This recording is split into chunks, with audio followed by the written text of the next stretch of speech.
ఈరోజు రైతు లేనిదే రాజ్యం లేదని చెప్పేసి ఒక మాటలనే చెప్పడం జరుగుతుంది. కానీ అది వాస్తవంగా నిరూపిస్తానికి మాత్రం ఏ ప్రభుత్వం వచ్చినా వాళ్ళకి రైతులకు మాత్రం అన్యాయం జరుగుతుంది. 2 నెలలు గడుస్తున్న ఐకేపీ సెంటర్లలో వడ్లను పోసి 2 నెలలు గడుస్తుంది. అయినా ఇంతవరకు వాటిని పట్టించుకునే నాదుడు కరవైండు. వాతావరణం చూస్తే వర్షాలు పడే సూచన కనబడుతుంది.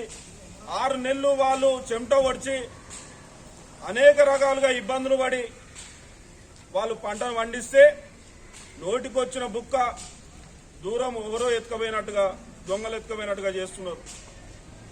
ప్రభుత్వం మీద గత ప్రభుత్వం ఉంది. గత ప్రభుత్వం మీద అదే విధంగా చేస్తే ఈరోజు కొత్త ప్రభుత్వం వచ్చింది. కొత్త ప్రభుత్వం వీళ్ళు అదే దారిలో పోతుంది. రేవంత్ రెడ్డి గారికి ఒకటే విజ్ఞప్తి చేస్తున్నాం. రేపు 8 తారీఖు నాడు యాదగిరి గుట్ట దర్శనానికి వస్తున్నారని చెప్పేసి ఇన్ఫర్మేషన్ ఉంది. ఈరోజు కళ్ళాలలో వడ్లు అలాగే ఉన్నాయి.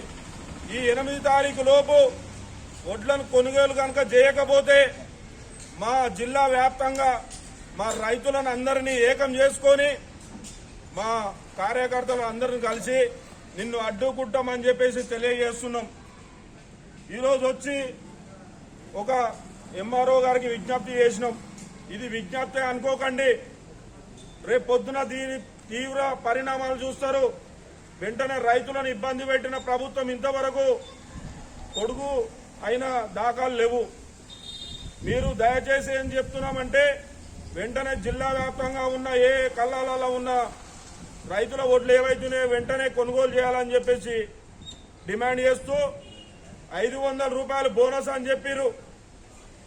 ఎలక్షన్ల ముందు లేని పలుకులు పలికిర్రు. రైతులకు స్వర్గం చూపించారు. 500 రూపాయలు బోనస్ ఎక్కడ పోయిందో తెలియదు. కూలీలకు 12,000 రూపాయలు ఇస్తామని చెప్పిర్రు. రైతు కూలీలకు అది ఎక్కడ పోయిందో తెలియదు.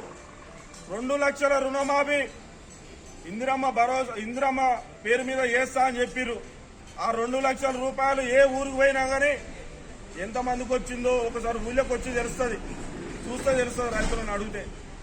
మీరు ఏకకాలంలో 2 లక్షల రుణమాఫీ వెంటనే చేయాలని చెప్పేసి డిమాండ్ చేస్తున్నాం.